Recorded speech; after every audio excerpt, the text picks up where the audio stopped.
takbo, itakbo. Ay, itakbo, itakbo.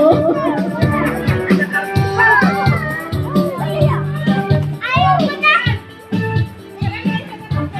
Mag-message mo ang ating guest speaker.